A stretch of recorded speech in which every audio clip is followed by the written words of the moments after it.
Selanjutnya, seorang pendengar juga dari Singapura berkongsi pengalaman di salah sebuah estet perumahan flat di Singapura. Jadi rumah flat ni, saya nak gambarkan kepada anda semualah. Mungkin penduduk-penduduk di Malaysia pernah lihat, ada yang pernah lihat bagaimana reka bentuk rumah flat di Singapura. Mungkin ada yang bermastautin di Singapura lupa pula macam mana bentuknya. Ya, setiap lantai itu ada koridor yang panjang, ada pula tak ada koridor lah, cuma ada koridor ruang yang kecil di hadapan rumah. Ada tu koridornya memang panjang lah, kena jalan tepi koridor tu, dan setiap beberapa meter ada pintu rumah. Jadi pengalaman yang berlaku ini berlaku di salah sebuah estet perumahan, dan rumah yang dimaksudkan dikatakan dalam cerita ini rumah bentuk L. Rumah L ini adalah rumah sewa, dan rumah sewa kalau selalunya rumah-rumah flat yang biasa koridornya memanjang. Kalau misal kata anda berdiri sebelah kiri, mungkin berdiri pintu-pintu rumah lah, pintu rumah satu, kemudian jarak beberapa meter pintu rumah nombor 2. Kalau rumah biasa, sebelah kiri pintu, sebelah kanan merupakan tembok yang boleh kita lihat ke luar blok lah. Jadi rumah L ni bentuknya sebelah kiri pintu, sebelah kanan pun pintu, ya, dan ia staggered lah, berdirit-dirit. Jadi seringkali rumah L ni penduduknya suka tutup pintu. Macam itulah pengalaman-pengalaman saya kalau kunjungi rumah-rumah kawan, rumah-rumah saudara. Ada rumah-rumah yang pintunya seringkali ditutup, dan selalunya rumah-rumah flat yang sedemikian ni memang sunyi sepi lah, suka buat hal sendiri macam itulah. Jadi diceritakan oleh pendengar kita berikut ini, anaknya memang sering kali balik lambat. Jadi teman-teman Misteri Jam 12, ini datangnya daripada seorang ibu juga, ibu tunggal, berkongsi pengalaman. Ada seorang anak gadis yang berusia 17 tahun yang dah tak boleh dikawal. Setelah berpisah dengan suami, anaknya semakin liar, balik makin lewat malam. Mula-mula pukul 9, pukul 10, kemudian naik 11, naik 12. Dan benda ini berterusan untuk beberapa tahun. Ibunya dah tak boleh tahan, takut nanti apa-apa yang berlaku, ya, mungkin anaknya sesuatu berlaku pada anak gadisnya. Jadi ibu ni telah pun ambil tindakan. Pada mulanya marah tak jalan. Bila tengking, anak marah balik. Ibu katanya, seorang ibu ini namanya Puan Fauziah, tidak ada pilihan lain katanya. Dan di sinilah bermula kisah Puan Fauziah dan anaknya, anak gadis berusia 17 tahun. Kisi dan para pendengar Misteri Jam 12, Kak Fauzia dah tak ada pilihan lain. Tanya macam-macam pendapat orang, kawan-kawan lain, saudara mara lain. Mereka kata jumpa pakar, dapatkan air. Ada kata jumpa orang tu, jumpa orang ni. Sampailah satu hari kakak mengambil nasihat tersebut. Kakak telah pun diketemukan jodoh dengan seorang pakar. Kakak tanya, "Cik, boleh tolong saya tak, Cik? Saya ada anak perempuan, dah tak boleh kawal, Cik. Cik kasihlah saya air, Cik, supaya dia tahu duduk rumah, tak nak merayak balik jauh malam." Jadi itulah luahan hati seorang ibu. Jadi pakcik tu mengatakan, "Boleh, saya boleh kasih air. Tapi ingat, anak awak jangan langgar pantang." Dan pantang yang diberikan ini, langgar pantang maksudnya ni, anaknya... Baiklah, saya tak nak sebut sebab ni sensitif sikit lah tentang pantang-pantang ni. Jadi kita skip bab pantang tu.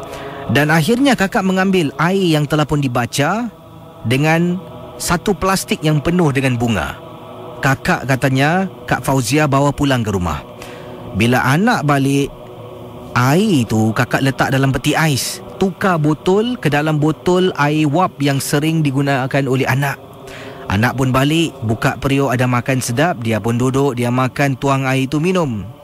Kisi, lat beberapa hari, kakak tengok terus dia duduk rumah Kisi, tak keluar pun. Sampaikan kakak tak perasan. Kakak tanya, "No, tak keluar hari ni?" "Tak lama, hari ni penat duduk rumah." Jadi kata Kak Fauzia, pada mulanya kakak tak perasan yang air diberikan oleh pakar tersebut mujarab.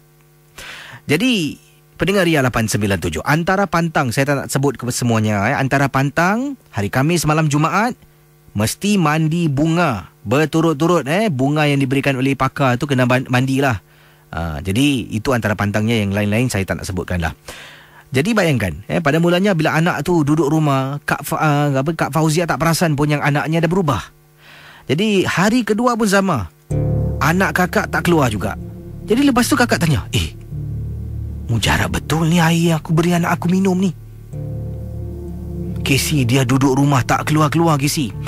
Jadi apa yang berlaku, bunga yang diberikan oleh pakar tersebut harus kakak berikan anak kakak mandi untuk 7 malam Jumaat berturut-turut. Setelah masuk malam Jumaat yang kelima, kakak berhenti. Tengok dah tak keluar apa, kata Kak Fauziah.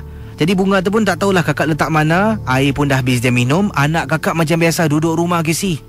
Syukur Alhamdulillah, dah tak keluar berfoya-foya. Kawan dia sampai telefon, dia kata dia malas nak keluar.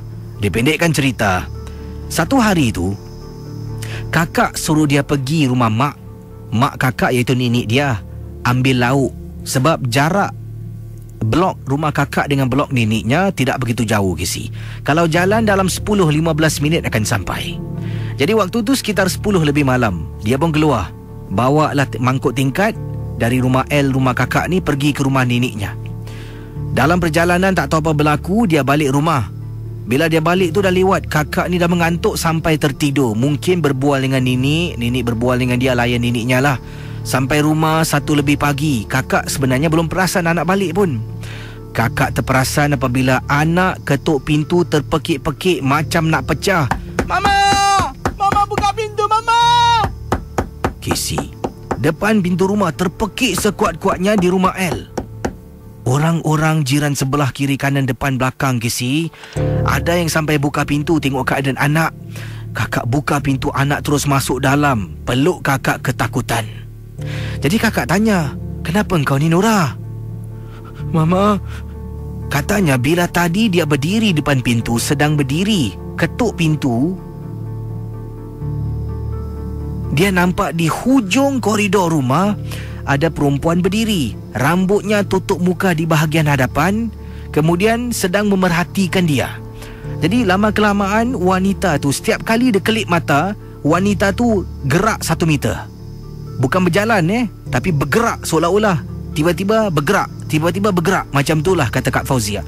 Setiap kali dia kelip mata, benda tu bergerak. Makin lama makin dekat. Itulah yang buat dia takut. Sedang kakak dengar cerita anak kakak yang peluk kakak sambil pintu rumah terbuka, Casey, kakak dengar orang beri salam dari luar. Assalamualaikum. Astaghfirullahalazim. Nora duduk kat tepi, Nora. Kakak tangan ni nak tarik pintu, menggeletar, Casey ketakutan. Baca, tutup pintu besi, tutup pintu kayu. Sepanjang malam, Casey, nak tidur malam, orang cakar pintu nak masuk dalam. Ma, Nora takut, Ma. Tak apa, Nora, sabar Baca punya baca. Dipendekkan cerita, kata Kak Fauziah. Rupa-rupanya pakar itu telah menggunakan khidmat jin. Dan 7 malam Jumaat anak kakak kena mandi bunga jangan langgar pantang. Bila kakak tak berikan dia mandi untuk minggu yang kelima, seolah-olah langgar pantang, pecah pantang. Benda tu mula menghantui kakak. Para pendengar Ria 897, kata Kak Fauziah, sekarang ini bukan masalah anak tak nak keluar rumah malam. Bukan. Ataupun anak keluar malam tak nak balik. Sekarang masalahnya benda tu mengganggu anak kakak. Dan kakak sedang berjumpa dengan seorang ustaz untuk mendapatkan rawatan yang selanjutnya. Itulah pengalaman dari seorang ibu, Kak Fauziah. Terima kasih, Casey. Dan juga selamat tengah malam.